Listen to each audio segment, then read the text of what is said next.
what have we got here? It is... Whoa! The Sunday. The Firewire Sunday by Rob Machado. 7.0 in all its glory.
Right, so why did I buy this board?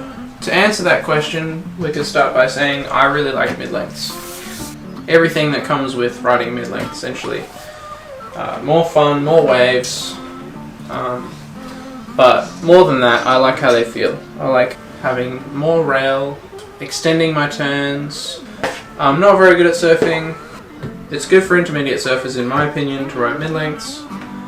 At least what I found for myself is it just makes working on the fundamentals more fun, more easy, you get more reps in, and it just feels really nice. So I had this 8-foot ML glider by Hayden Shapes, and I really like that board. And I've done a review on that board, which you can, I'll link it up here, and you can go watch. That was a really sick board. The thing I didn't like about that board is, although I kind of liked it and didn't like it at the same time, it was quite heavy. It was 8 feet, so you could turn it, you could jump back on the tail and turn it, but it felt very, like it had lots of momentum, and it was hard to it wasn't hard, but it wasn't super maneuverable. And it was an 8.0, and it was 56 litres, so I didn't really expect it to be super maneuverable, but yeah. So I wanted to get a mid-length that I could throw around a little bit easier, essentially. So that took me to this thing. So this is a 7.0 mid-length by Rob Machado, even though he doesn't really call it a mid-length. I think it definitely is one. So yeah, that's essentially why I bought this board. I bought this board as my mid-length for small waves. And the reason why I bought it is because it packs loads of volume, 53 litres into a 7.0, whereas the ML Glider was 56 litres in an 8.0, so it packs a lot of volume for its length, which means good paddling for small waves, good for catching small waves, and good for riding small waves. And also the big thing was the helium construction.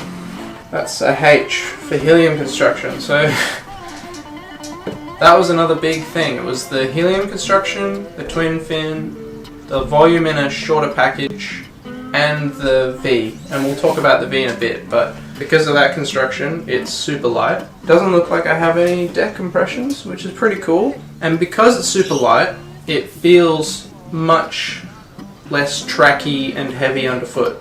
It's got this really high, if you're looking at the bottom contours, there's this V that starts pretty much in like almost the middle of the board. So it's going to feel very easy to tip over on rail. Lots of volume, super light, easy to tip on rail. Those are the main three reasons why I bought this board. So that was my hypothesis. It was going to be like it was going to paddle like a massive board. So easy to catch waves, and then easy to turn around on them as well. Easy to get maneuverable on them because of the lightness and the V. So we'll go over the shape real quick. Standard-ish mid-length outline. It's not really like a full nose, it's not really a performance nose, somewhere in between. Very parallel rails. The interesting thing for me was the wide point isn't really forward. Most of the boards that I've ridden, the wide point is forward. and then a really nice pintail. I think the pintail just gives this board way more range in terms of how big surf you can ride it in. Very nice full rails, they're quite pulled down. Like it's that classic mid-length pulled down rail, so you get really nice thickness out to the edge, but then the rail is actually not as thick as the board, and then towards the back it gets really sharp right in front of the fins. So maybe 10 centimeters before the fin, it gets really sharp. You can kind of see the rocker from there. It's pretty flat through the middle. There's a bit of nose lift, quite a bit of nose lift, which I like. A little bit of tail lift.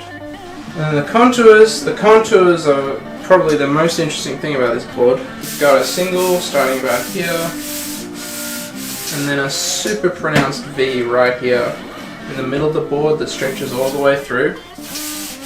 And that single turns into a double because of that V, and it's really pronounced around here especially. How does it all work? So I wanted this mid-length for small waves, and I also, I guess a little bit of context is important because I'm coming off an injury. I broke my wrist about 4 or 5 months ago. So I haven't been surfing until about 3 or 4 weeks ago. I started surfing again, and I started surfing on this board as it's the easiest board to surf in my quiver. It's the biggest, so it's the easiest to catch waves on. So I don't really have a great judge on how easy it is to catch waves with this board yet, because I haven't really tried my other boards yet. But I'm catching waves on it with one arm, so it has to be at least pretty decent at catching waves.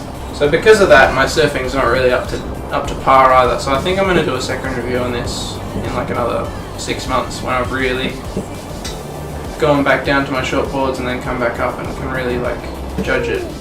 The similar perspective that I would have had pre-injury. I've mainly been running it as a twin in all of my surfs. The twin keels, I really love how twins feel. I love when you get them on rail, they just zoom. But a couple weeks ago, I tried running it as a twin keel, a single, and a single with side bites. And the single with side bites I actually really enjoyed. It almost, because I used the side bites that I used were actually the quad rears from the Seaside and Beyond. So they're not actually really side bites, it was more like a Bonza style fin set, and I actually love that. So I'm actually probably going to be using that a bit more soon, but loving this fin set. This might be my big wave Sunday fin set. So much more like control, it feels like. So yeah, the Bonza set was awesome. I think I'd use the Bonza set in bigger surf, and the twin fins are, I love the twin fins. I'd almost use the Bonza set in smaller surf if the surf was hollow, because it was just really nice having that central control of the single, the big single in the middle. But so yeah, that's fins. And then waves that this board suits. So like I was saying, I definitely bought it to work in smaller waves because I wanted the small wave mid-length, which I think it does pretty well. The Dims 7.0 by 21.5 by 3 1/8, 53.8 litres. Like it's not like a 9-foot single fin, obviously. I think with my current fitness level, coming off this 4-month injury, I would struggle to surf it in knee-high runners. Like I really kind of want it to be waist high or a little bit bigger. But I think when I return to my previous surf fitness, when I can paddle and hop up properly, it will probably work for me in like thigh-high, knee-high waves. And then it kind of just goes. I haven't been out in surf in waves that are too big for this yet. I think hollow, it doesn't want to go. Obviously you're going to struggle to take off on a hollow wave with this board, but if you chip into a hollow section, it's going to hold like a charm. Like it holds beautifully, especially with that Bonza fin set. It was holding in these hollow sections so nicely. So I don't really know what the size, like you see Rob Machado surf this thing in like triple overhead almost. Like it could be a one board quiver type board for sure. Like it's not going to be as good as a 9-foot single fin in tiny waves. It's not going to be as good as a 6-foot thruster in double overhead hollow waves, but kind of everything. You almost can though with this board. It's just a sick board, to be honest. Like, say, there was a comment I got recently, would you consider it a more of a fun shape or more of a performance shape? It really depends on the person. If you're someone who is an intermediate like myself and you got one of the smaller sizes like the 6'4", that could definitely be your performance board, 100%. Because of the V and because of the lightness of the construction, it feels extremely easy to pull maneuvers on. And it would feel like a very user-friendly shortboard essentially. Like loads of float, loads of paddle, loads of glide. I think that really depends on where you're at. If you're an advanced surfer, it's definitely not going to feel like a performance board because it is kind of an eggy. I've seen Tommy Surfs do an air on it, so I guess you can do airs on it, but it wouldn't feel like a chippy shortboard in hollow waves at all. I don't think it wouldn't. It doesn't have the same rocker, but that's not really what it's meant to do. So it's meant to just be an easy Sunday ride, as Rob Machado called it. So yeah, that's it. The Sunday by Rob Machado. Loving it. It'd be interesting to try the volcanic construction, but it is super light. If you have any questions, leave them in the comments. I'll definitely get back to you. Subscribe if you want to see more videos of me attempting to get better at surfing and trying different boards. My friend just recently got a Seaside and Beyond, so I'm going to be trying that out soon. Yeah, that's it for the moment. We just got those two, so we're trying Rob Machado's shapes at the moment.